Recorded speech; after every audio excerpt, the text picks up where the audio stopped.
What's up, YouTube? On my 7th day of fasting. No food, just water, herbal teas, sea moss tea, some coconut water here and there. Just going to go over more holistic health tips. How to see if your body is diseased or at ease. So first of all, I want to get into skin layers and tissue.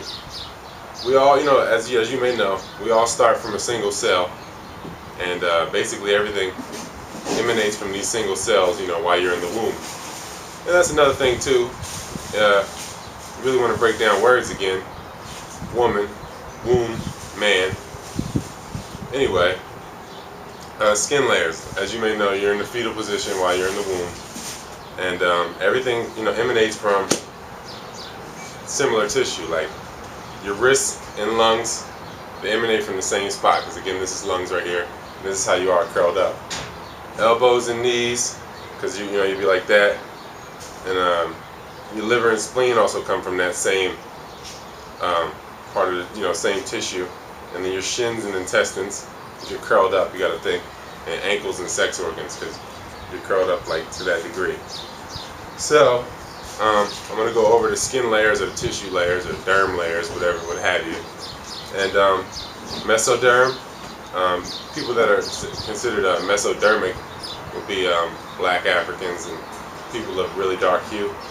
And the things that emanate from that tissue level are the brain, the spine, the heart, muscle, cartilage, kidneys, sex organs. And then the ectoderm would be people that consider themselves Europeans. The things that emanate from that derm level or tissue level are the bladder, mouth, urethra, lens, cornea, nasal cavity, and skin. And then the endoderm will be people that consider themselves to be Asian, or endomorphic. Really, mesomorphic, endomorphic, ectomorphic.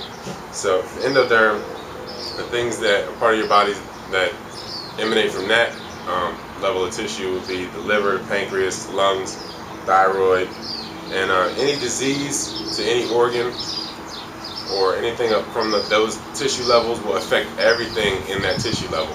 That's why they said the disease has spread. Really, it's just affecting everything in that tissue level because they all come from the same spot.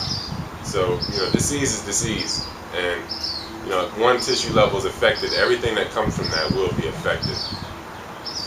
So, and I'm going to get into palmistry real quick. Okay, so, this will be your love line. This is your love line or emotional line. The straight down one right here, that's fate or health. This is intellect. This one right here that goes across. And then, this is also considered a lifeline right here. And really, if you have any breaks or cracks in the lines, that that indicates illness or severe illness. If it's totally broken and like if there's any gaps in between it. And because again, everything comes from the same tissue or from a specific tissue, so it will express itself in everything that comes from that tissue.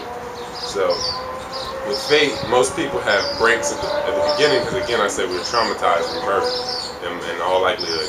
So it's a lot of breaks early on in the fate with most people. And okay, so the thumb is the indicator of the lungs. Large intestine be the pointer finger. Energy and blood production is middle finger.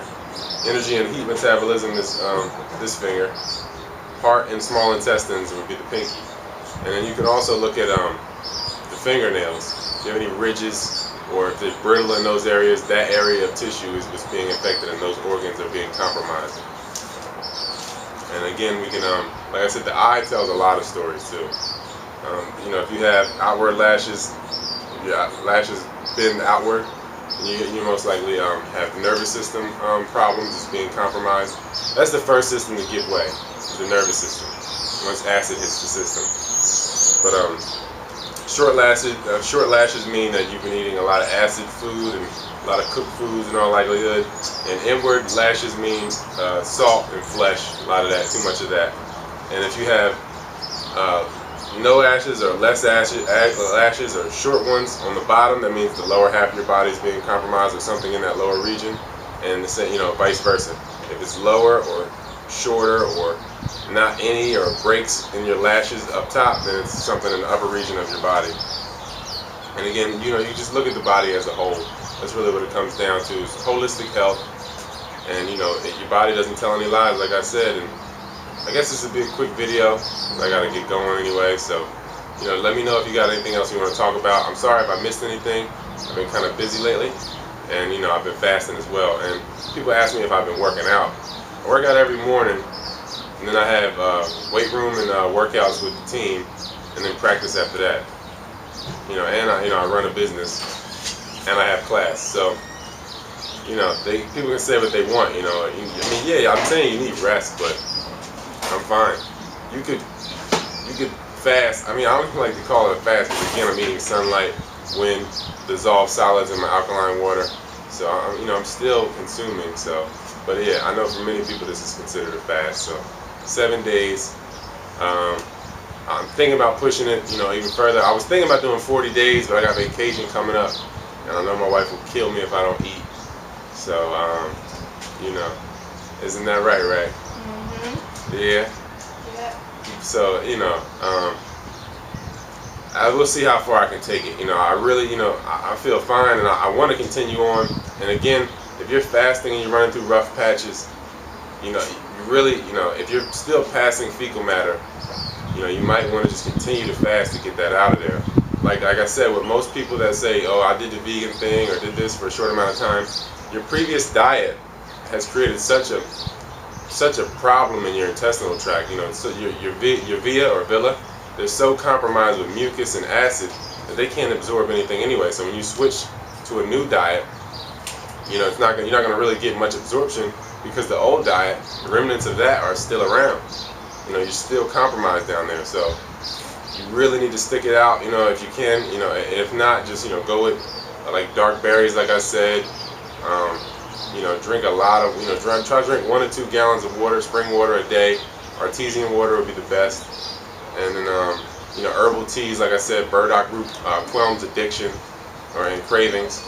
And yeah, and if you really want any like really powerful compounded herbs, I would suggest, calling up Dr. Sebi's office, 310-838-2594, or just going to drsebiproducts.com. But it takes a little longer because you got to go through PayPal. But it's way cheaper if you just buy the herbs individually. You get them for like $10 a pound or something, plus shipping. But that's a lot cheaper. His compounds are pretty affordable. A lot of it, you got stuff for skin, hair, colon cleansing, everything. So I would suggest checking that out or buying the herbs individually that I've listed. And yeah, have a good day, everybody, and love y'all.